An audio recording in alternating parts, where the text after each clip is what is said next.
Book 5, Chapter 1, of the Expenses of the Sovereign or Commonwealth. Smith begins with the first duty of government, protecting society from the violence and invasion of other independent societies. The cost of defense changes with the economic structure of the country. Among hunters, every adult man can be both hunter and warrior. He maintains himself in war much as he does in peace, so the community bears little separate military expense. Among shepherd peoples, wealth takes the form of movable flocks and herds, and campaigns can include large portions of the population. The chief may maintain followers from his surplus, but military service still resembles an extension of ordinary life. Agriculture changes the calculation. A farmer cannot leave the field at any season without sacrificing the crop. Campaigns become limited by planting and harvest, and the state must increasingly maintain soldiers while they are away. As crafts and manufactures develop, the division of labor makes military skill a specialized occupation. A worker who spends his life at one narrow task cannot instantly become an effective soldier. In ancient republics, military exercise was incorporated into the education of citizens. Greek gymnasia in the Roman Campus Martius prepared free men for war at relatively low public cost. Feudal ordinances requiring archery and other exercises had a similar intention but were often neglected. As commercial society advanced, citizens devoted more time to private occupations and less to martial training. Smith contrasts a militia with a standing army. A militia preserves the ideal of citizen defense and can be less threatening to liberty, but part-time soldiers generally lack the discipline required for complex warfare. A standing army trains continuously, operates under a unified command, and can master weapons and maneuvers that demand long practice. The invention and improvement of firearms strengthened the advantage of disciplined forces. War became less dependent on individual courage and more dependent on coordinated movement, logistics, engineering, and costly equipment. A rich commercial society may have many resources but remain vulnerable if it has not converted some of them into professional military capacity. Historical experience matters. The disciplined Macedonian army defeated Greek militias. Roman forces prevailed through organization and training. European standing armies later defeated larger but less disciplined forces in other regions. Smith treats military specialization as part of the same division of labor that increases productivity in civil life. Republican writers fear standing armies because generals can overturn constitutions. Caesar's army destroyed the Roman Republic, and Cromwell's forces expelled Parliament. Smith accepts the danger where military leaders have interests separate from the civil order. Yet a standing army can be compatible with liberty when its command is tied to the established constitution and to social groups with a stake in public stability. A secure government may even tolerate more political criticism than an insecure one. A ruler who fears every popular disturbance is tempted to suppress speech and assembly. A state supported by a disciplined force can afford to ignore minor agitation. The relationship between army and liberty therefore depends on institutions, not merely on the existence of professional soldiers. Defense expense rises with wealth for another reason. A richer society has more to protect and faces enemies with advanced weapons. Fortifications, arsenals, fleets, and training require large, permanent outlays. The same progress that produces opulence makes military preparation technically demanding. Smith regards naval power as especially important for an island and trading nation. Ships of war require specialized construction, crews, docks, supplies, and long training. Commercial shipping can support naval capacity by providing sailors and maritime knowledge, which is part of his defense-based justification for the Navigation Acts. The burden of defense should generally be borne by the whole society because security benefits all members and cannot be confined to individual purchasers. Particular regions or trades may receive special benefits from certain forts or convoys, but the basic military establishment is a common responsibility. Smith's conclusion is not pacifist. A system of natural liberty requires defense against external force. Economic freedom cannot survive when a society lacks the capacity to protect its laws and property.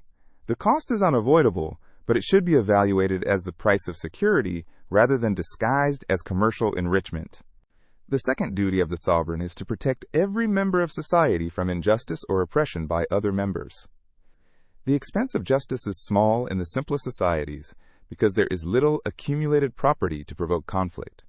Among hunters, possessions are limited and roughly equal. Personal authority rests mainly on age and individual qualities. The pastoral stage creates large inequalities. One chief may own enough herds to maintain hundreds or thousands of dependents. Those who rely on him for subsistence obey him in war and accept his judgment in peace. Great fortune becomes a source of political authority. Civil government, Smith observes, is instituted largely for the security of property, and therefore for the defense of the rich against those who possess little. This is not presented as a complete moral justification for inequality. It is an explanation of why formal government becomes necessary as property expands. Where there is valuable property, people have stronger motives for theft, fraud, and violence, while owners demand reliable enforcement. Early judges were often paid through fees, presents, or a share of penalties. A chief gained revenue and authority by deciding disputes. As government developed, judicial functions became more regular. Fees could finance courts without drawing heavily on general taxation, but they also created incentives to multiply proceedings or favor those able to pay. Smith emphasizes the importance of separating judicial power from executive power. When the same authority makes policy, prosecutes offenses, and judges disputes, individuals cannot rely on impartial law. Judges should have secure tenure and income so that they are not dependent on the pleasure of the sovereign or on litigants. The administration of justice is a productive foundation even though judges do not produce vendable commodities in Smith's technical classification. Security allows laborers to keep wages, merchants to enforce contracts, and landowners and tenants to invest. Without predictable justice, accumulation and improvement are exposed to arbitrary seizure. Different disputes can be financed differently. Ordinary civil litigation may be supported partly by court fees paid by the parties because they receive the immediate service. Criminal justice and the general maintenance of legal order benefit the whole society and require public support. Fees should not be so high that the poor are excluded from remedies.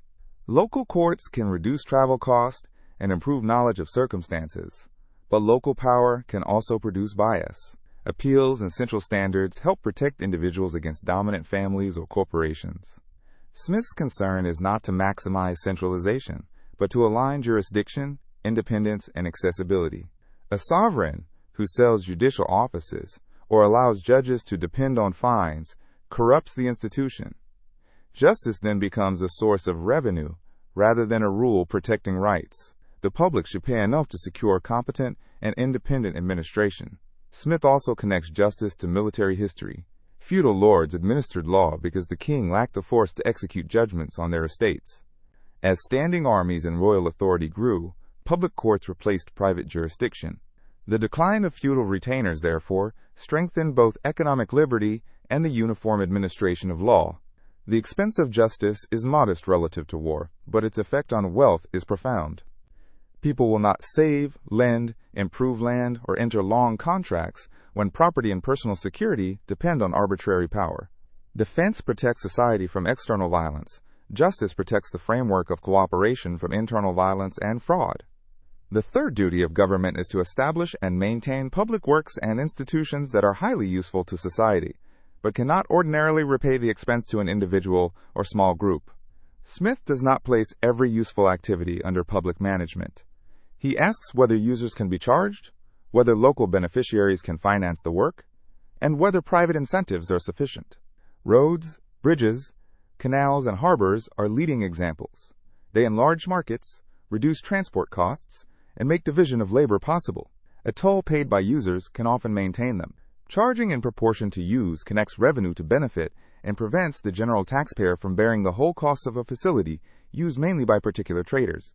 Smith prefers administration arrangements that make maintenance visible. A canal company has a strong incentive to repair the waterway because neglect immediately reduces toll revenue. A road authority may be less disciplined if travelers cannot easily choose another route or if officials receive income regardless of condition. Governance should therefore connect the manager's interest to the quality of the service. Tolls can also be designed around the wear imposed. Heavy wagons damage roads more than light carriages, so charges need not be equal. Luxury travel can bear more without injuring necessary commerce. Yet tolls should not become monopoly taxes that obstruct movement and exceed maintenance cost.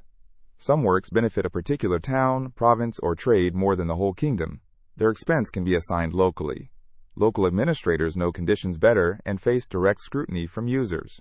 General revenue should fill the gap only when the benefit is broad or local financing is insufficient. Smith extends the analysis to institutions that facilitate particular branches of commerce. Mints, assay offices, market standards, and certain inspection services can be supported by fees. The post office is capable of producing a surplus because the network charges users and enjoys economies of scale. Government may operate it effectively, although its revenue potential also tempts rulers to use it primarily as a tax. Joint stock companies are suitable only for businesses that can be reduced to routine, standardized management. Banking, insurance, canals, and water supply may fit because operations can be monitored through clear accounts and established rules. Ventures requiring constant adaptation and detailed trading judgment are poorly managed by salaried directors using other people's money. The separation between ownership and control creates negligence. Directors of a joint stock company administer funds they do not personally own and cannot be expected to watch every expense with the anxious vigilance of partners. Monopoly may conceal this weakness by producing high returns despite inefficient management. Exclusive trading companies combine corporate governance problems with political privilege. A regulated company allows qualified merchants to trade individually under common rules. A joint stock company trades through a common capital. The joint stock form can finance forts and distant establishments, but monopoly encourages waste and creates conflicts between shareholders, directors, employees, and the public. When a company exercises sovereignty, the conflict becomes extreme.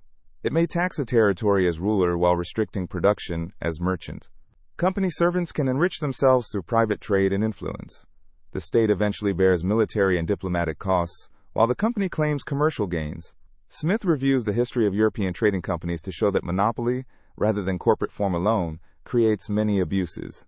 Companies often petition for exclusive rights by promising national advantages. Once privileges are granted, poor performance is blamed on insufficient power, foreign rivals, or disobedient colonists. The usual proposed remedy is more privilege. Public institutions should therefore be judged through incentives and accounting. A work whose beneficiaries can be identified should, where practical, charge them. A facility serving a locality should not automatically be funded by distant taxpayers. A corporate enterprise should not receive monopoly merely because it performs a useful function. Smith's approach avoids a simple opposition between public and private provision. A road may be publicly authorized but supported by tolls. A school may receive an endowment but require fees. A harbor can be managed locally under national law. The correct arrangement depends on whether the service is excludable, whether quality can be monitored, and whether competition is possible. He is particularly concerned with institutions whose officers receive fixed incomes independent of performance. When teachers, clergy, directors, or administrators cannot lose students, followers, customers, or revenue, effort declines. Endowment can provide stability, but it can also separate reward from service. Public works contribute to productivity indirectly. They do not merely employ labor during construction. A road extends the market, raises the value of remote produce, lowers the cost of urban goods, and allows capital to turn over more quickly. The return is dispersed across society, which is precisely why private investors may be unable to capture enough of it. This reasoning provides the economic foundation for government beyond defense and justice.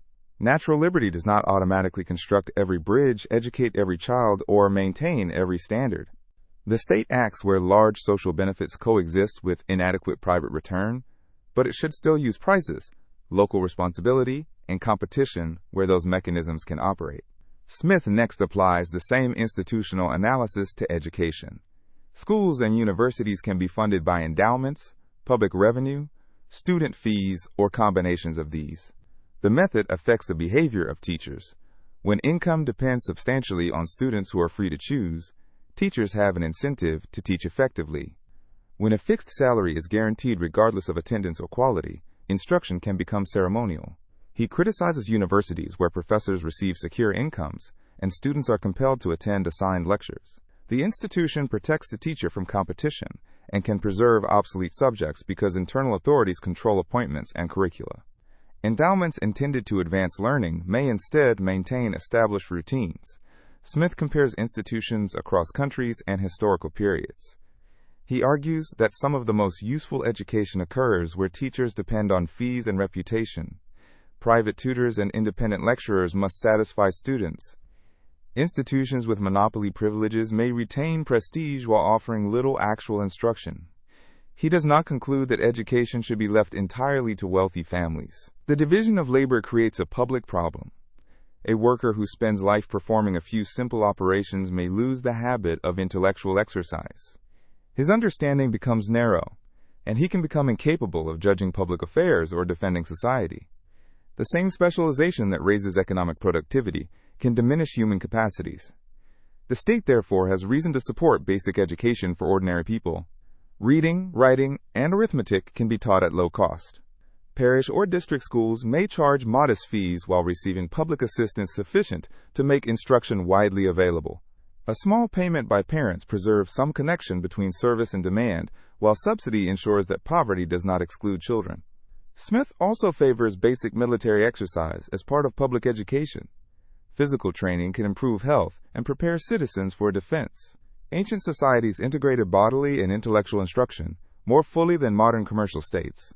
A professional army may be necessary, but a population entirely ignorant of military skills is more dependent and less capable. Education has political value. An instructed population is less vulnerable to superstition, panic, and faction. People able to understand ordinary evidence are more likely to judge government conduct calmly. Public order is therefore supported not by keeping the poor ignorant, but by giving them the means to reason. Advanced education should remain more closely connected to those who receive it.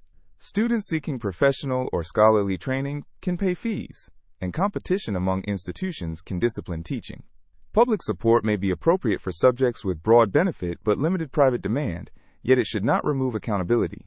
Smith then turns to religious instruction. Religion can support morality and social order, but the organization of clergy creates incentive problems similar to those of other professions. A teacher dependent on voluntary contributions must persuade and attend to followers.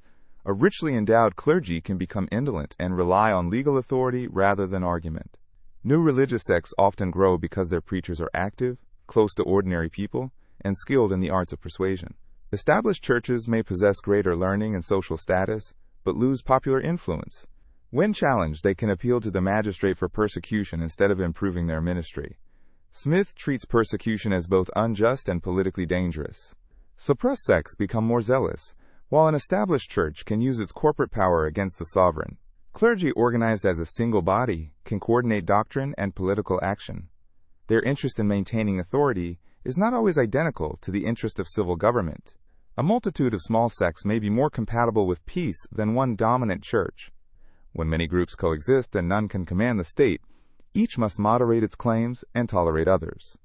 Competition limits the power of any single clergy. Smith suggests that broad toleration can turn religious division from a source of civil war into a system of mutual restraint. He acknowledges a possible danger. Small sects can impose severe discipline on members and encourage narrow fanaticism. Education, public discussion, science, philosophy, and harmless public entertainments can counter this tendency. Government should not decide theology, but it can support a civil culture in which extreme claims are exposed to broader society. The financing of an established church should be modest. Large ecclesiastical revenues withdraw resources from the state and can reduce clerical effort. Smith compares wealthy churches with the relatively poor but active Church of Scotland. A moderate provision can support educated ministers without creating a powerful, idle corporation. Tithes operate economically like a tax on land produce. They reduce the rent available to landowners and can discourage certain improvements when the clergy receives a share of additional output without contributing capital. Church property, therefore, has fiscal and agricultural effects beyond religious administration. Smith's political analysis of religion is historical. Rulers often allied with clergy to strengthen authority, but an independent established church could later challenge the crown. Religious authority reaches conscience and can be more powerful than ordinary law. A sovereign who cannot influence an organized clergy may find that soldiers and citizens obey religious leaders instead. A stable settlement should therefore avoid both persecution and clerical domination. Ministers need sufficient income and education, but institutions should preserve activity, moderation, and dependence on service. Competition among sects, limited establishment, and general education can align religious instruction with civil peace. The fourth part concerns the expense of supporting the dignity of the sovereign. Different forms of government require different public display. A monarch is expected to maintain a court, residences, ceremonies, and representatives appropriate to the rank of the nation. A republic may require less personal magnificence, but still bears the expense of magistracy. Smith treats this expenditure as real but limited.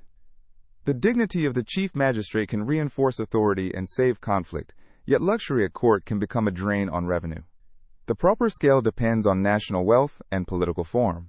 A rich society can afford more display, but public splendor should not be confused with productive investment.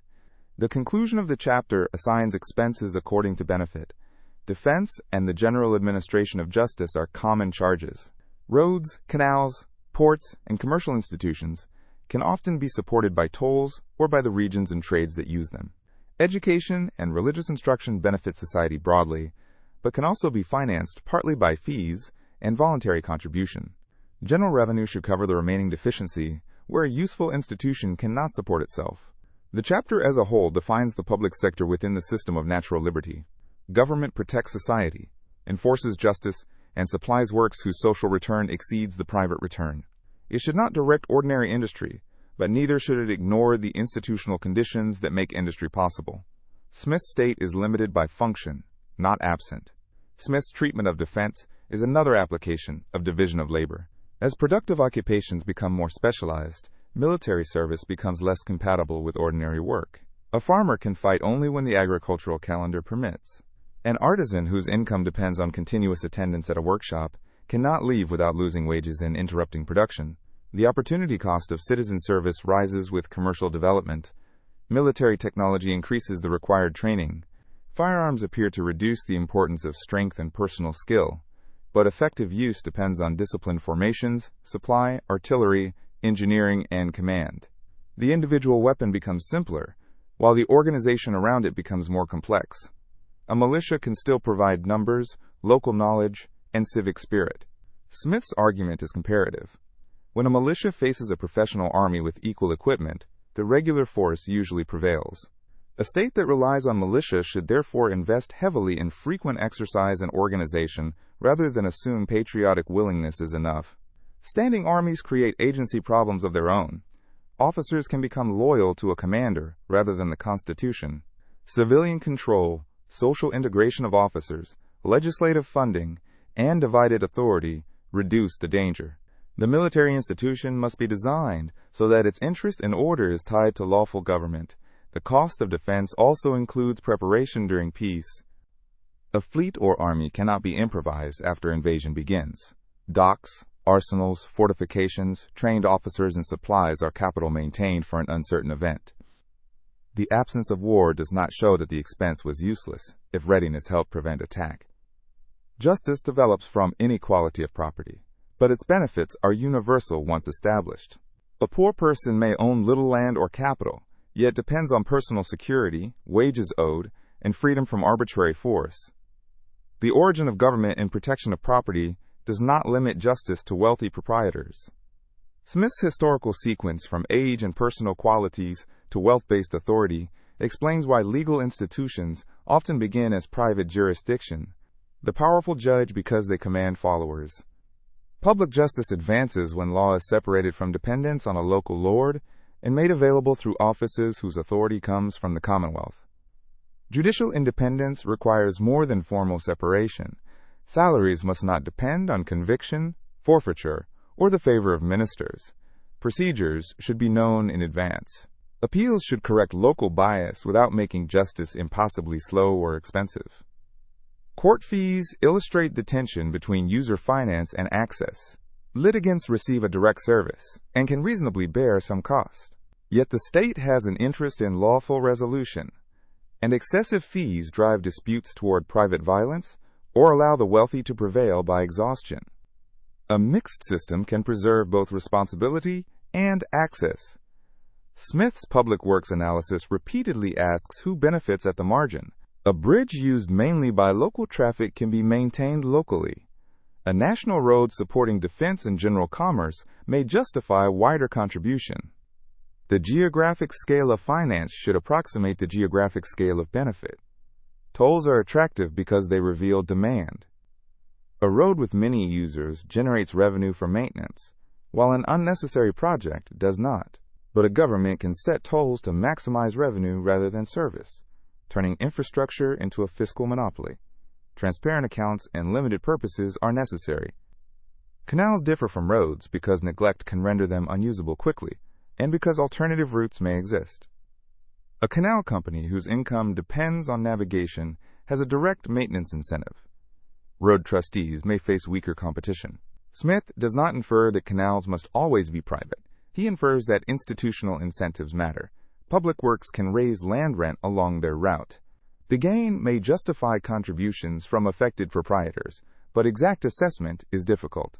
General commerce also benefits, and future users cannot be charged before construction. Government can coordinate the initial project, while later tolls cover operation. The same reasoning applies to harbors and lighthouses. Ships using a port can pay duties connected to service.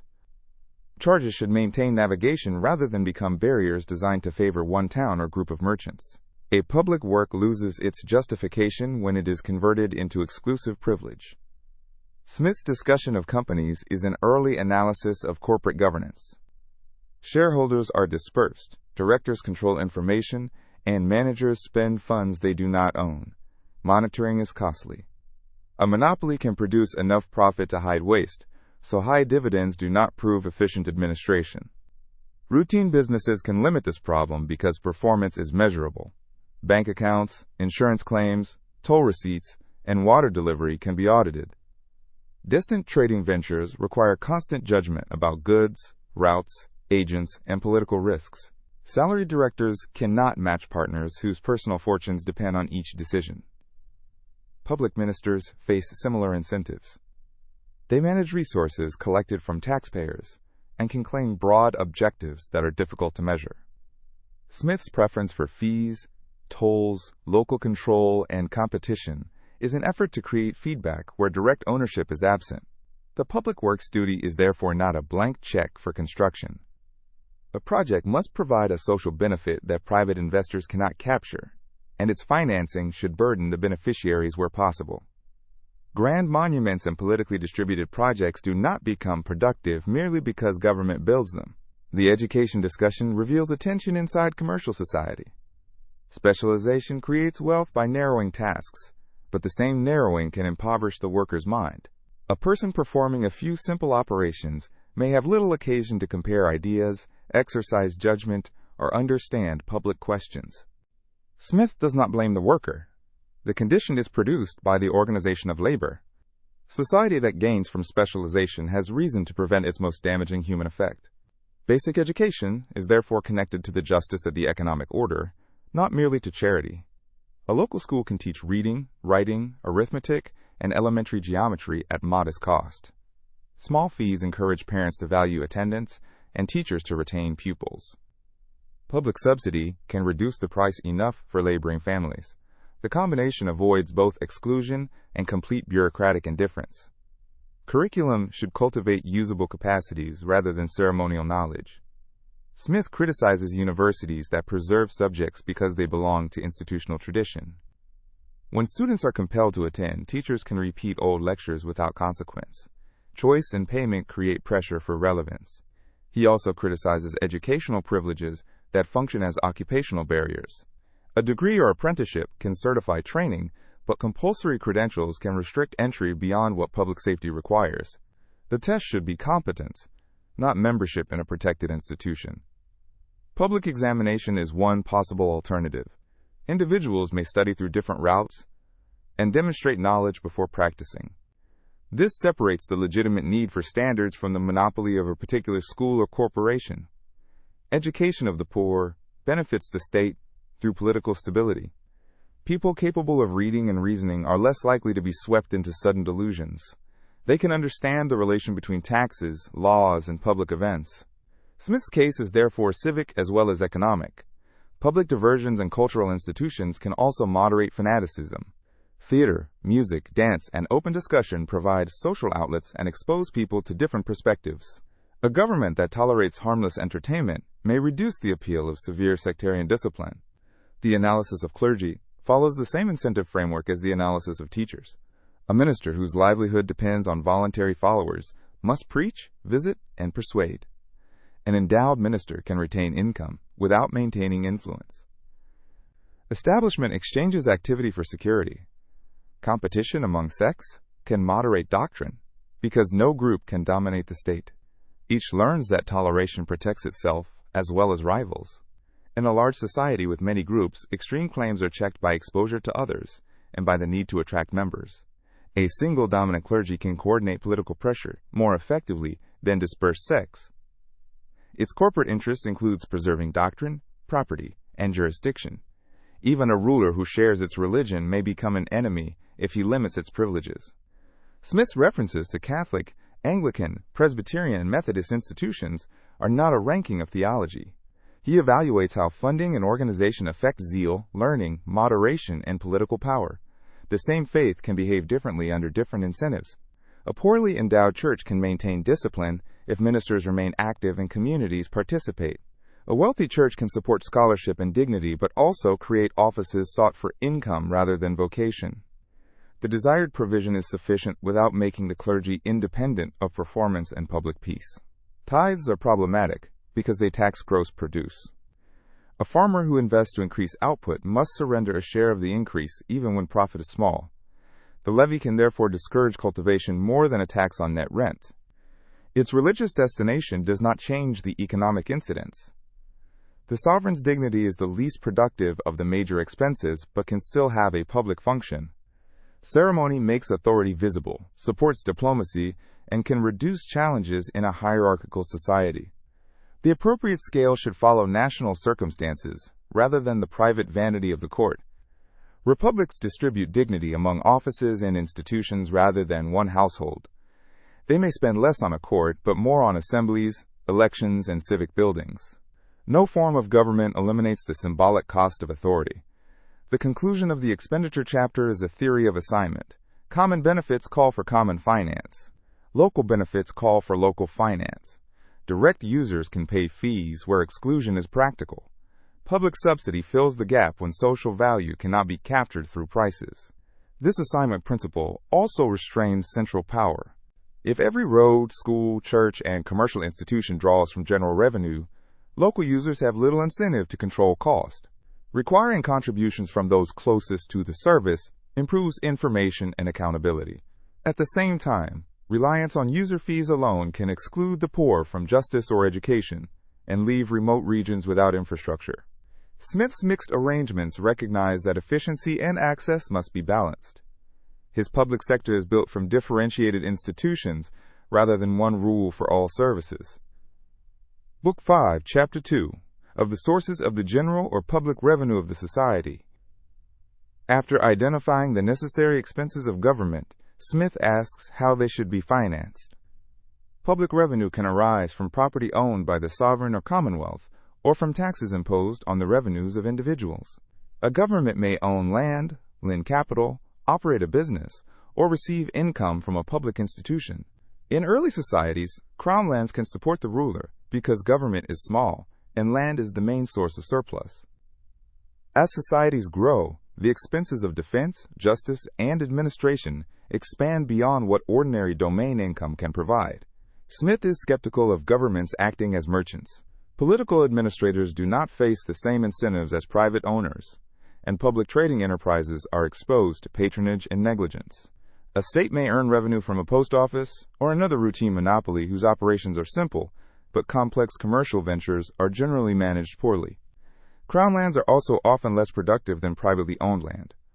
Managers lack the direct interest of proprietors, while tenants may receive insecure terms or political favor.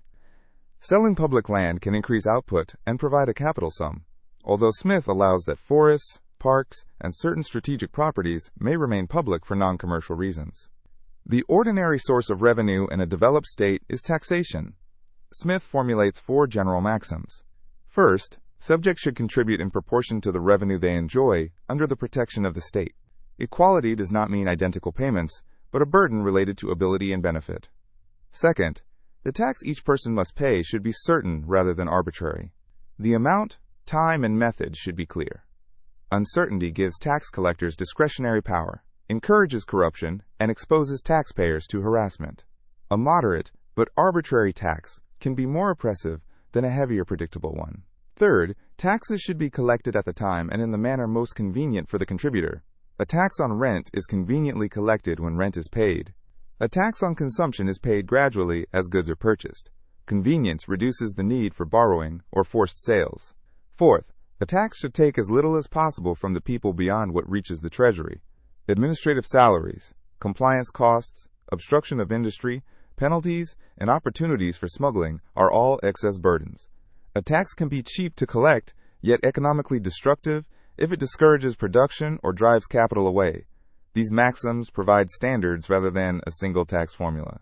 Every tax falls on some source of private revenue, rent, profit, or wages. It may be imposed directly on the source or indirectly through expenditure. The final incidence can differ from the person who formally pays because prices, wages, rents, and profits adjust. A tax on land rent appears straightforward because land cannot move abroad and rent is a surplus. A proportional tax based on actual rent can follow changes in productivity. The challenge is measurement. A valuation fixed for a long period becomes unequal, as some estates improve and others decline. A frequently revised assessment is more accurate but more intrusive.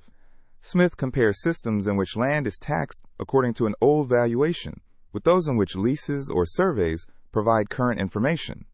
A fixed assessment can encourage improvement because the owner keeps the additional rent created after valuation. It also shifts burden unfairly over time. An ideal system would preserve certainty while allowing periodic revision under transparent rules. Taxes on the produce of land, such as tithes, are less favorable. A tithe takes a share of gross output, regardless of the capital required to produce it. It can discourage improvements that raise output, but yield only a modest net return. The farmer bears the immediate payment, but the burden can reduce rent, raise prices, or alter cultivation. Taxes paid in kind create collection and storage problems. The government or church must receive, transport, and sell grain or other produce. Collection can interfere with harvest and invite disputes over quality. A money tax based on rent is generally simpler than taking a portion of the crop.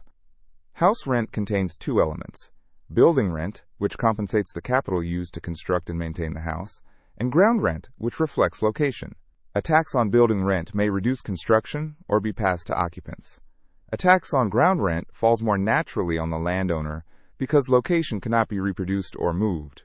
Taxes on inhabited houses can reflect ability to pay because richer households occupy larger or more valuable residences. Window taxes were used as a visible measure, but they encouraged owners to block windows and reduce light and ventilation. A convenient proxy can produce harmful changes in behavior.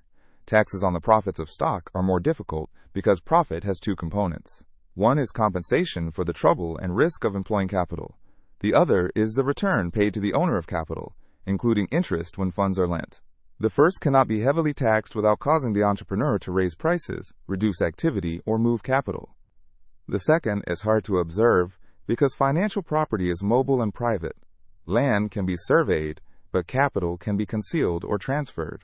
A merchant may move business to another jurisdiction if taxation reduces returns below those available elsewhere. Smith therefore doubts that a direct tax on ordinary business profit can be assessed fairly without inquisitorial methods. Taxes on interest face similar problems. Public registration of loans can improve assessment, but many debts are private and constantly changing. If the tax is expected to fall on lenders, the interest rate may rise. If borrowers cannot pay more, capital may leave the market. A moderate tax may be feasible where funds are transparent, but high rates threaten mobility. Special taxes on particular trades are usually shifted to customers through higher prices when competition and demand allow. If the tax trade cannot pass on the cost, capital leaves until remaining producers earn the ordinary return. The formal payer, therefore, provides little information about final incidence. Taxes on wages are especially burdensome. Ordinary wages tend toward the level required to maintain workers and their families, adjusted for skill and conditions. A direct wage tax cannot permanently reduce subsistence without reducing the labor supply. Employers must eventually pay higher money wages, and the tax is transferred through prices or lower profits. A tax on the wages of common labor can therefore cost the economy more than the revenue collected. Wages rise to cover tax, employers add profit on the larger advance, and prices increase through successive stages. The burden falls on consumers, landlords, or capital owners rather than remaining with the worker named in the statute. Taxes on the salaries of public officers or privileged occupations can behave differently because those payments are set institutionally and may exceed subsistence. Yet arbitrary exemptions and special levies create inequality. Smith prefers general principles to taxes designed around the political weakness of particular groups. Capitation taxes charge individuals according to rank, presumed fortune, or a fixed amount. A uniform head tax is unequal because the poor pay a larger share of income. A graduated capitation tax requires officials to judge status and wealth, creating uncertainty and favoritism. Such taxes can be useful in emergencies but perform poorly against Smith's maxims. Taxes on consumption are paid when income is spent. They can be divided between necessities and luxuries. A tax on necessities raises the cost of maintaining labor and tends to increase wages. The burden then spreads to employers and consumers, potentially reducing employment and output. Smith defines necessities relative to social custom as well as physical survival. In his time, linen shirts and leather shoes could be necessary for respectable participation, even though life was possible without them. Taxes on luxuries are less likely to raise wages because workers can avoid or reduce the tax consumption. Duties on alcohol, tobacco, refined goods, carriages, and other discretionary items can produce revenue while allowing payment to vary with use. They can also discourage harmful excess, although Smith's fiscal analysis does not depend on moral regulation. The distinction is not perfectly sharp. Tea, sugar, beer, or spirits may be luxuries in one period and ordinary consumption in another. A high tax can create smuggling, adulteration, and criminal networks. Revenue must be compared with enforcement cost and the damage caused by evasion. Customs duties are collected at the border, while excises are collected from domestic production and sale. Customs appear administratively convenient because imports pass through ports, but complex tariffs require many classifications and encourage false declarations. Excises allow closer supervision of production, but can intrude into workshops and burden honest manufacturers. Smith favors a simpler customs system with moderate duties on a limited number of widely consumed goods. Low rates reduce the profit from smuggling and can sometimes yield more revenue than prohibitive rates. When duties approach or exceed the value of the goods, evasion becomes attractive and enforcement expensive. Smuggling is often created by bad law rather than unusual depravity.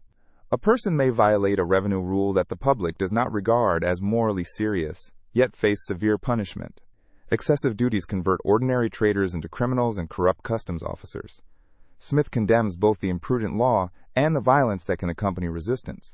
Taxes collected through licensed dealers can reduce administrative cost.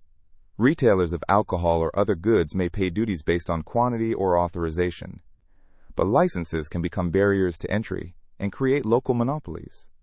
The design should raise revenue without unnecessarily restricting competition. Stamp duties on legal documents, contracts, newspapers, inheritance transfers, and transactions are convenient because the taxable event is recorded. They can be certain and cheap to collect.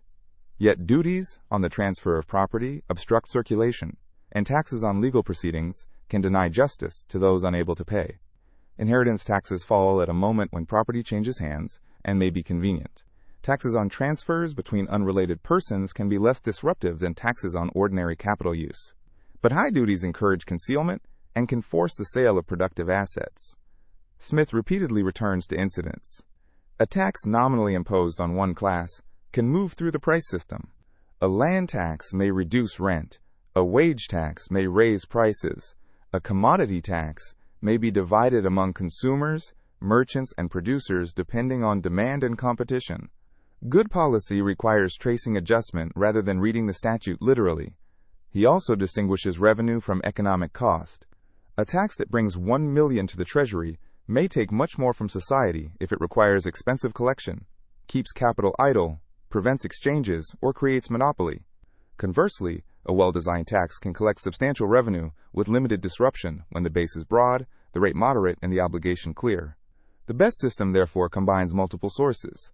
Land and house rents can bear direct taxes. Luxuries can bear consumption duties. Certain transactions can bear stamps or fees.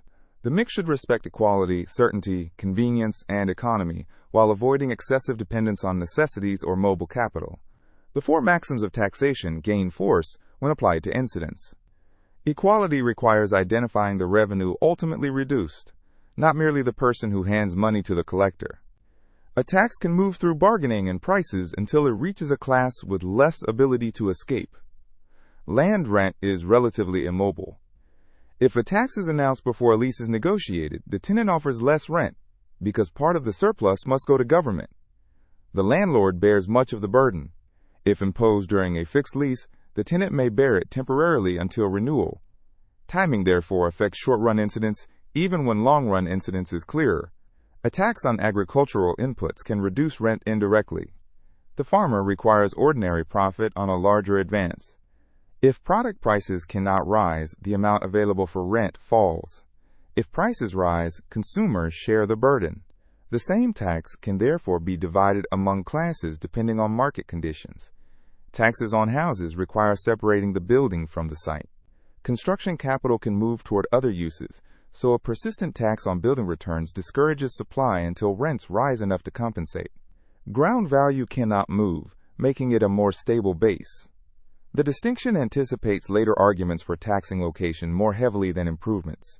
A window tax is certain and easy to observe, but it violates economy when households block light and ventilation. The lost health and comfort do not reach the treasury. Smith's fourth maxim includes these behavioral losses, not just the salaries of collectors. Business profit is difficult because accounts can be manipulated and capital is mobile. A presumptive assessment based on profession or visible expenditure can be certain but unequal. A detailed audit can be accurate but arbitrary and expensive. The tax designer faces a trade-off between information and intrusion.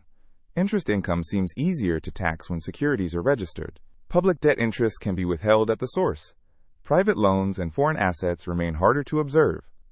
A high tax encourages creditors to change residence or conceal ownership, reducing the base. Wage taxes demonstrate how subsistence constraints transmit burdens. If workers are already near the customary minimum, take-home pay cannot fall permanently without effects on health, family formation, and labor supply.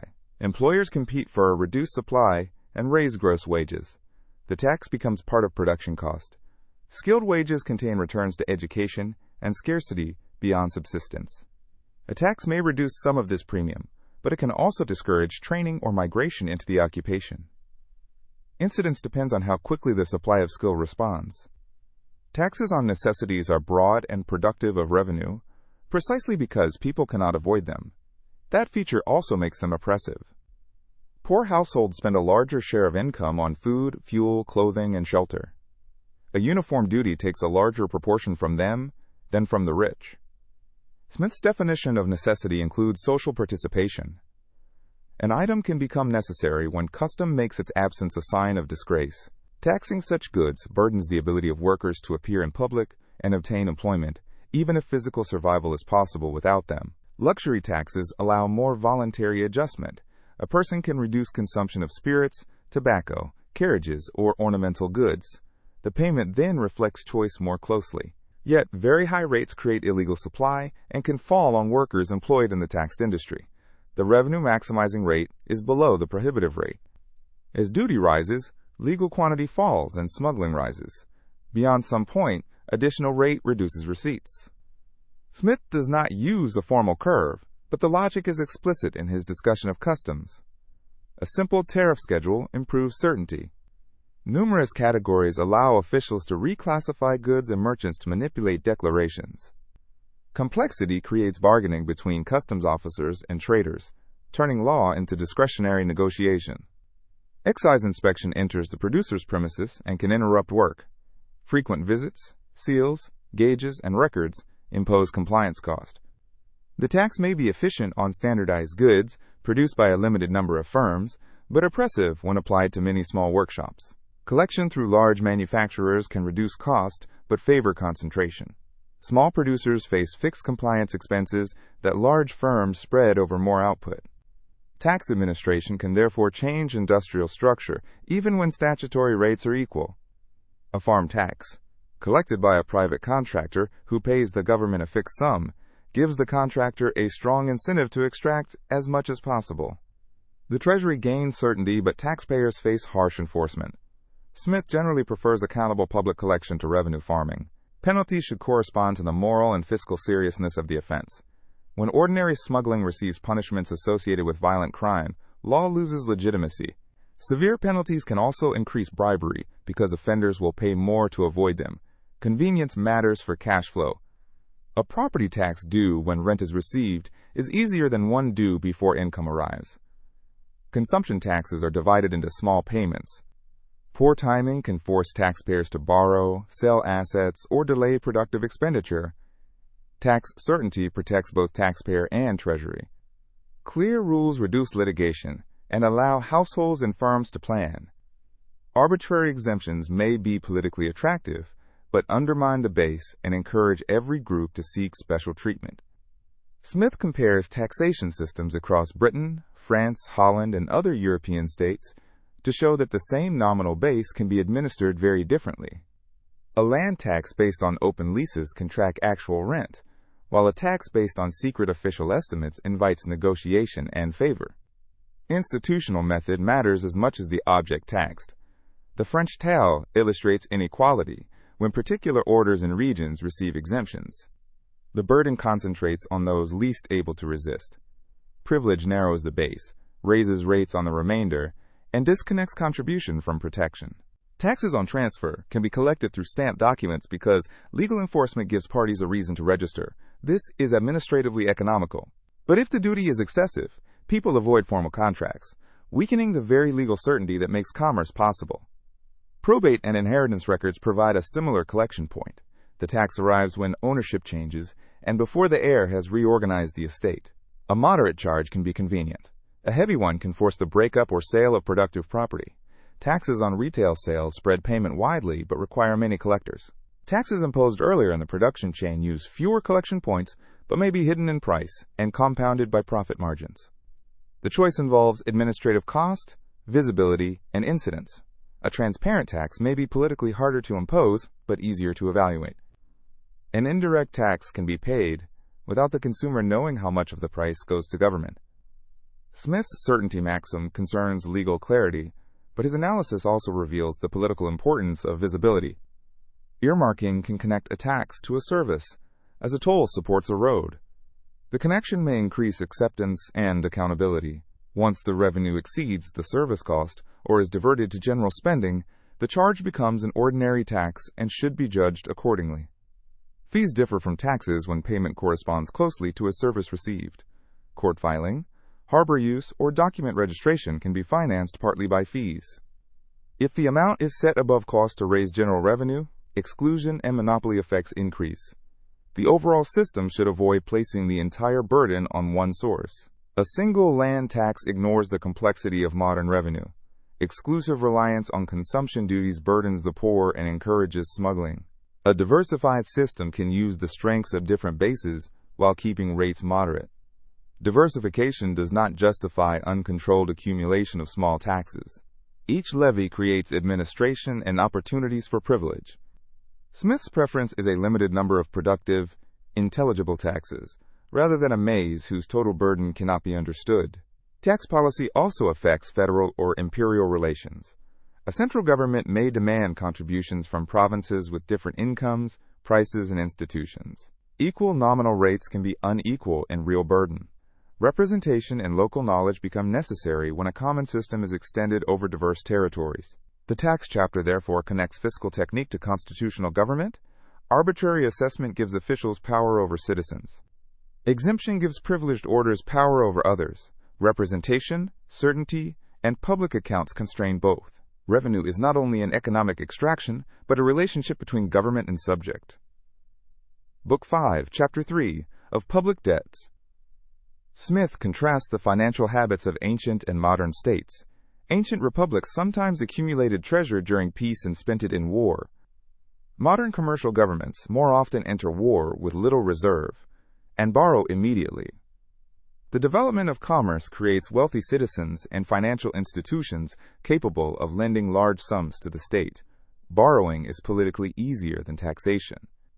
A new tax is felt at once and makes the cost of war visible. A loan supplies funds without an immediate sacrifice by the majority. Citizens may even feel richer because government securities provide interest-bearing assets. The principal is passed to future taxpayers. Public credit depends on confidence that taxes will service the debt. A government with stable institutions and reliable revenue can borrow at lower interest than an arbitrary ruler. Credit is therefore a sign of political and commercial development, but the capacity to borrow can encourage wars and expenditures that would not be accepted if paid immediately. Early loans were often temporary and assigned to particular revenues. Governments pledged a tax until principal and interest were repaid. As borrowing became habitual, states created funded debt. Specific taxes were made permanent and dedicated to paying interest, while repayment of principal was postponed indefinitely. A perpetual annuity promises interest without a fixed date for redemption. The government may reserve the right to repay at par, but in practice, the debt continues. Creditors can sell the claim in a market, so the security becomes a liquid form of property. The state receives capital once and transfers a stream of taxes to holders for generations. Term annuities and life annuities offer different structures. A life annuity ends with the holder's death and can appear attractive to individuals, but the government must price longevity correctly. Tontines and similar schemes distribute payments among survivors. Smith reviews these devices as efforts to borrow when ordinary perpetual debt is expensive or public confidence weak. Conversion reduces interest when market rates fall. The government offers creditors repayment or a lower coupon. If the security trades above par and alternative returns are lower, most creditors accept. Successful conversion lowers annual expense but does not eliminate principal. Sinking funds are created by assigning revenue to purchase and cancel debt. Smith is skeptical because governments raid the fund during war or use it as collateral for new borrowing. A mechanism announced as repayment can increase confidence and make additional debt easier. Without persistent fiscal surplus, the fund is largely an accounting promise. The market value of public securities fluctuates with interest rates, war risk, political confidence, and the probability of repayment. A creditor may own a nominal claim larger than its current sale value. National accounts that treat the face value as new wealth ignore the corresponding tax liability of the public. Public debt redistributes income. Taxpayers transfer revenue to creditors. When creditors are domestic, the payment remains within the country, but the transfer still affects incentives and distribution. Taxes may fall on land, consumption, wages, and profit, while securities can be concentrated among wealthier households. If creditors are foreign, interest creates an outward payment. The original loan may have financed imports or war, while future domestic production services the claim. External debt is therefore more clearly a charge on national income, though domestic debt is not costless. Government borrowing also competes for capital. Funds lent to the state are spent, often on soldiers, supplies, and destruction during war. Had they remained private, they might have maintained productive labor and reproduced themselves with profit. The state's expenditure can therefore convert capital into revenue and reduce future output. Smith does not claim that every public loan displaces an equal amount of domestic investment. Some funds may come from savings that would otherwise seek foreign use, and government spending can purchase domestic goods. His main argument is that war borrowing usually consumes resources without creating a productive asset capable of servicing the debt. The ease of selling securities can conceal this destruction. The creditor exchanges cash for a bond and still appears to possess wealth. The government spends the cash. The real capital is gone, while the bond remains as a claim on future taxes. Private accounts record an asset, but society has not retained both the asset and the spent resources. Debt can raise the general rate of interest by increasing demand for loans, especially during war. Higher rates make private investment more expensive and attract capital away from ordinary business. Heavy taxes imposed to service debt can further reduce profit or increase prices. The funded system therefore separates decision from payment. Ministers choose war, current citizens receive military expenditure and avoid full taxation, and future citizens inherit the charge. This weakens fiscal discipline. A government forced to tax immediately would face stronger resistance and might avoid unnecessary conflict. Smith surveys the experience of major European states. The Dutch Republic developed sophisticated public credit and carried a heavy debt, supported by taxes and commercial wealth. France borrowed through varied and often unreliable arrangements. damaged confidence through defaults and arbitrary conversions, and paid higher costs. Britain's constitutional settlement and parliamentary taxation created stronger credit, allowing it to borrow on a scale unmatched by rivals. Strong credit is a military advantage in the short run. Britain can mobilize resources rapidly and sustain coalitions. In the long run, the same advantage encourages repeated war and accumulates obligations. A capacity that protects the state can become a source of fiscal danger when treated as unlimited. Taxes required for debt service affect every branch of revenue. Land taxes reduce rent, consumption duties raise prices, and taxes on necessities raise the cost of labor. Customs and excises require administrative systems and encourage smuggling. The debt, therefore, cannot be separated from the tax structure analyzed in the preceding chapter. Smith rejects comforting claims that a large national debt is harmless because citizens owe it to themselves. The creditor and taxpayer are not the same persons in the same proportions. Even if they were, collection and economic distortion would remain. Internal transfer can change behavior, reduce capital formation, and create a politically powerful class dependent on public revenue. He also doubts that debt reliably stimulates commerce by providing safe assets. Government securities can facilitate financial markets and serve as collateral, but the underlying claim is supported by taxes on production. The convenience of the instrument does not erase the cost of the expenditure that created it. A heavily indebted state faces three broad outcomes. It can repay through sustained surplus, reduce the real burden through monetary depreciation, or default openly or indirectly. Full repayment is rare because the taxes required are politically difficult. Depreciation and default injure creditors and damage future credit. Debasement was an older method of reducing obligations stated in money. Modern paper systems can achieve a similar effect through excessive issue or forced conversion. Smith treats such measures as breaches of faith, although he recognizes that extreme debt can make some form of reduction unavoidable. Formal bankruptcy may be more honest than concealed depreciation, but it distributes losses abruptly and can ruin households and institutions. The possibility of default is part of the true cost of lending to government, even when a long record of payment creates confidence. Smith warns that debt can reach a point where ordinary revenue is insufficient, even in peace. New taxes then produce less than expected because rates are already high and economic activity adjusts. The state enters war with limited fiscal room, borrows on worse terms, and risks a crisis of confidence. The burden is not only financial. A government dependent on creditors may shape policy around their interests. A large class of fund holders can favor measures that preserve payments regardless of the effect on other groups. At the same time, creditors need stable government and can support constitutional order. The political effect is therefore mixed. Smith considers whether imperial revenue could solve Britain's debt problem. The colonies had grown rapidly, but contributed little to the central treasury. If they were fully incorporated into the tax system and represented in Parliament, they might enlarge revenue. Ireland and territories controlled by the East India Company also appeared as possible sources. He immediately recognizes the practical and moral difficulties. Colonies would resist new burdens, especially without representation. India was already heavily taxed and misgoverned. Extracting more could deepen oppression rather than create sustainable revenue. A nominal empire does not automatically provide a usable fiscal base. An imperial union would require equal treatment. American representatives would need real parliamentary power, and taxes would need to be adjusted to local conditions. As population shifted, political influence would shift as well. British elites were unlikely to accept these consequences, which made claims of permanent authority unstable. If new revenue cannot be obtained, expenditure must fall.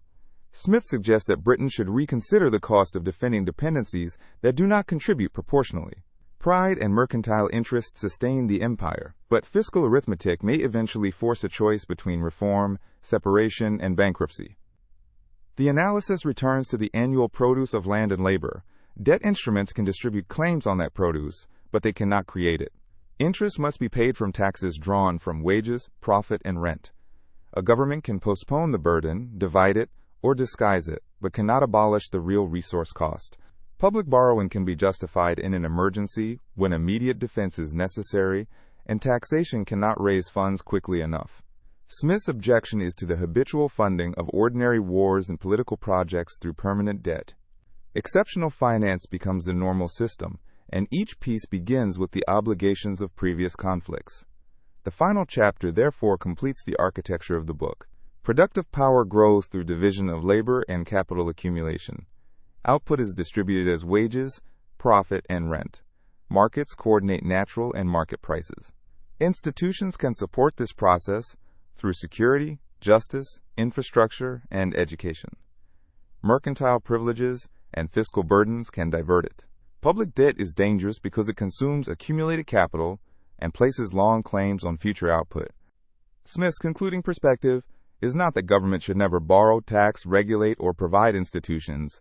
It is that each intervention must be judged against the real wealth of society, the goods and services produced by land and labor. Money, trade balances, monopoly privileges, and funded securities are secondary claims or instruments. They become harmful when political language treats them as wealth itself. The durable source of prosperity is a system in which people can specialize, exchange, save, invest, move between occupations, and retain the fruits of improvement under predictable law. Government protects that system and supplies the public conditions it cannot supply for itself. It undermines the system when it grants monopoly, blocks movement, taxes arbitrarily, or transfers the costs of present ambition to generations not represented in the decision. Smith's account of public debt begins from a change in social structure. A commercial society creates people with liquid fortunes larger than they can employ immediately in their own businesses. Government can borrow from this pool. Public credit therefore rests on private accumulation. The lender purchases a claim whose security depends on taxation. The state's ability to borrow is not separate from its ability to compel future payments. A bond is valuable because citizens will continue to contribute revenue under a stable legal order. Constitutional government can strengthen credit because taxes are authorized through institutions, and property rights are more secure. Creditors believe that contracts will be honored. This advantage lowers interest and allows larger loans. It also reduces the immediate political cost of war. War creates extraordinary expenditure faster than new taxes can be organized. Borrowing can be necessary in the first emergency. The danger appears when temporary finance becomes permanent, and each war begins before the previous debt has been reduced. Ministers face an asymmetric incentive. The benefits of military action, patronage, and prestige occur during their tenure. Much of the taxation occurs later. Borrowing transfers part of the cost to citizens who did not approve the original decision, and perhaps were not born when it was made. Creditors also gain a political interest in the stability of government. Public funds become part of private wealth, marriage settlements, bank reserves, and institutional portfolios. Default would injure influential groups. This can support constitutional continuity, but also make debt service politically untouchable. The funded debt transforms taxes into property. A permanent excise supports a permanent annuity. The creditor can sell the annuity, while the taxpayer cannot sell the obligation. The marketability of one side can obscure the rigidity of the other. A sinking fund promises gradual redemption by setting aside surplus revenue. Its credibility depends on whether legislators resist using the fund for new emergencies. Because the existence of a fund improves credit, it can paradoxically make fresh borrowing easier. Accounting discipline cannot substitute for actual surplus. Conversions exploit lower market rates. They reduce annual interest but often create the impression that principal has been paid. The face value remains unless securities are actually redeemed and canceled. Fiscal debate can confuse lower service cost with elimination of debt. Inflation or debasement reduces the real value of fixed claims. It acts like a tax on creditors and holders of money. Because it is indirect, governments may prefer it to explicit default. Smith regards the concealment as an additional injustice, because parties cannot adjust openly. A formal default states the loss directly, but can destroy future credit. After repudiation, the state must rely more heavily on immediate taxation, or borrow at high rates. The short-term relief is purchased with long-term distrust. The burden of domestic debt cannot be dismissed by consolidation. Suppose the taxpayer and bondholder belong to the same nation. The tax still changes consumption and investment decisions, requires collection, and transfers resources between groups. Nationality does not remove incidence. Debt service can also affect the location of capital. A foreign investor receiving interest may spend abroad. A domestic creditor may move residence while retaining the claim. Taxes are collected from production within the country, but the resulting income need not circulate there. The crowding out effect depends on conditions. If private investment opportunities are weak and savings abundant, government borrowing may not raise interest much. In wartime, however, government demand is large, resources are fully employed, and spending destroys rather than creates productive assets. The competition with private capital becomes more direct. Military suppliers may earn profit and expand factories, but the final product is consumed in war. Arms, provisions, and transport do not ordinarily return a marketable output that replaces the capital. The expenditure can be necessary for survival while still reducing wealth. Smith's fiscal realism allows this distinction. An expense can be justified without being productive. Defense may be indispensable, but its cost should not be described as enrichment merely because it creates employment. Public credit also changes the scale of possible war. A state limited to current revenue must match ambition to immediate resources. A state with deep credit can mobilize future revenue and sustain long conflicts. Financial sophistication therefore expands both national power and the potential destruction of capital. Smith examines national debt as a cumulative process. A small initial loan requires a tax. The tax continues after peace because the principal is not repaid. A later war adds another loan and another tax. Over time, ordinary revenue becomes committed before new public needs arise. As the burden grows, governments turn to taxes that would previously have seemed intolerable. Necessities, transactions, inheritances, houses, and trade are drawn into the system. The debt influences the entire fiscal constitution, not only the annual budget line for interest. High taxation can reduce the base it depends on. Capital moves, smuggling expands, consumption changes, and industry becomes less competitive. The legal rate can rise while the additional revenue becomes smaller. Debt service then competes with current defense and public institutions. A fiscal crisis may remain hidden while confidence is strong. Investors continue to lend because past payments were made. The moment doubt arises, security prices fall, and the interest required on new loans rises. The government's costs can change rapidly, even though the productive capacity of the country changes slowly. Smith's examples show that political reputation matters. Arbitrary alteration of contracts in France raised borrowing cost. Parliamentary commitment in Britain lowered it. The difference gave Britain strategic power, but also encouraged reliance on the funded system. Holland demonstrated how commerce and taxation could support a large debt for a long time. Yet very high taxes reduced flexibility and exposed the state to decline when trade weakened. A debt sustainable under exceptional prosperity may become oppressive when conditions change. The possibility of drawing revenue from colonies or conquered territories is often exaggerated. Administration, defense, corruption, and resistance consume much of the apparent gain. A territory can be rich in output while yielding little net revenue to the imperial treasury. India illustrates the moral danger of treating distant subjects as a fiscal solution. If existing taxation is already excessive, additional extraction reduces cultivation and population. The state may receive more briefly while destroying the source of future revenue. Ireland and America raise constitutional questions. A common fiscal system requires a common political system. Taxation without equal representation invites resistance. If representation is granted honestly, the distribution of power must follow population and contribution rather than metropolitan tradition.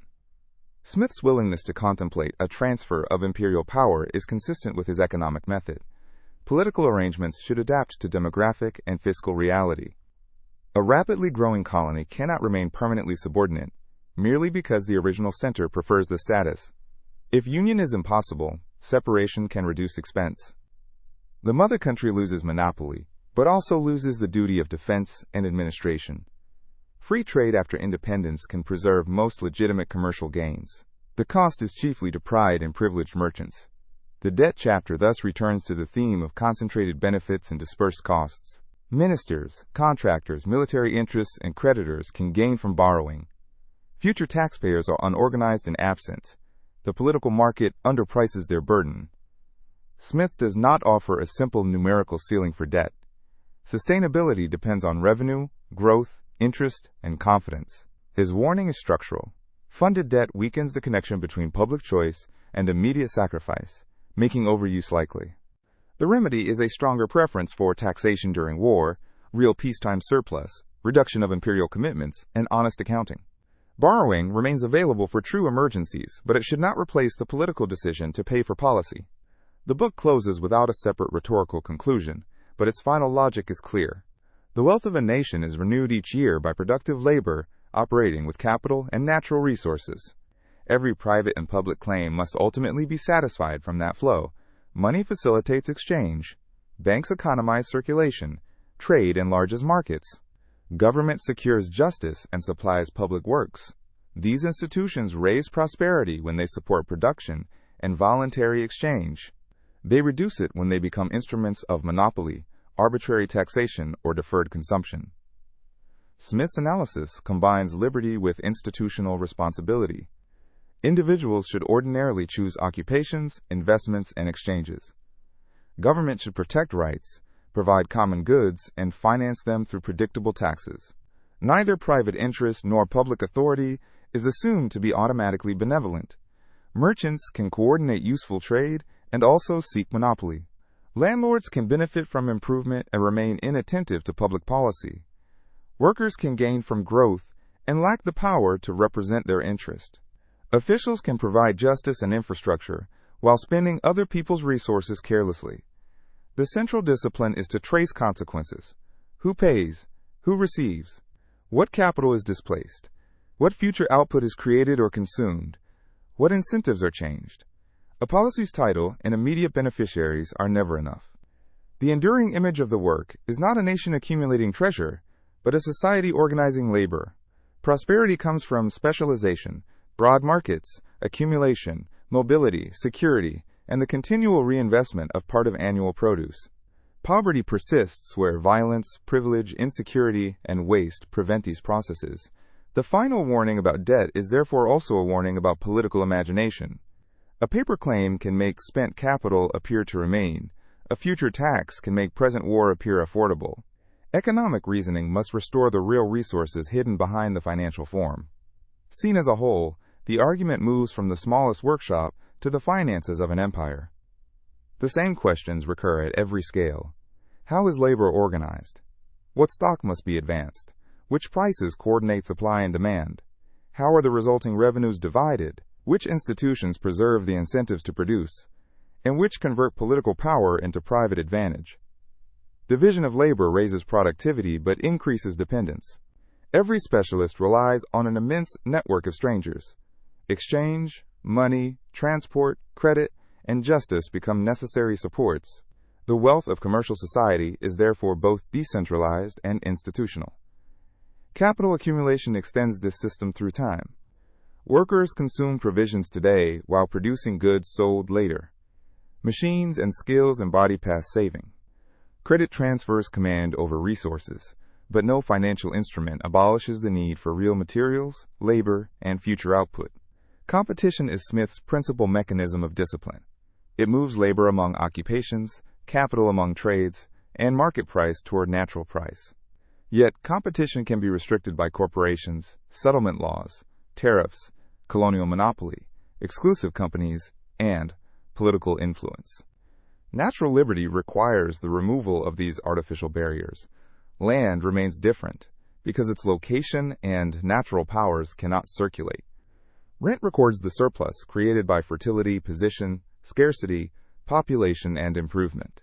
The landlord benefits from broad prosperity, but the legal structure of property determines whether tenants and owners have reason to invest. Foreign trade enlarges the market and allows surplus produce to acquire value. Its benefit lies in the goods received and the specialization enabled, not in the money recorded at customs. The mercantile system mistakes a means of exchange and a merchant's interest for the wealth of the public. Government is necessary throughout the account. It defends the country, administers justice, creates infrastructure, and supports basic education.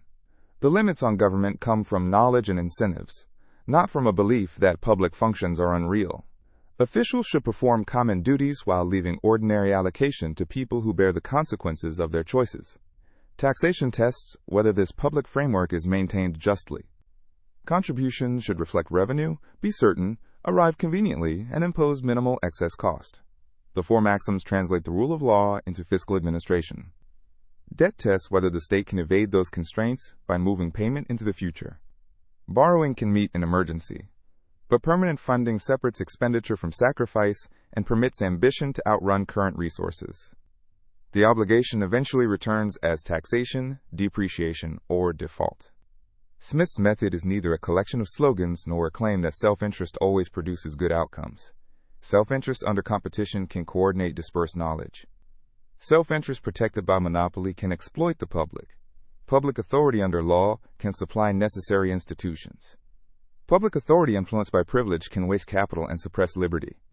The practical standard remains the annual produce of land and labor and the condition of the people who live from it. A flourishing society is not one whose treasury contains the most metal, whose merchants enjoy the widest monopolies, or whose government issues the largest volume of securities. It is one whose productive powers grow, whose markets remain open, whose institutions are secure, and whose ordinary members share in the resulting abundance.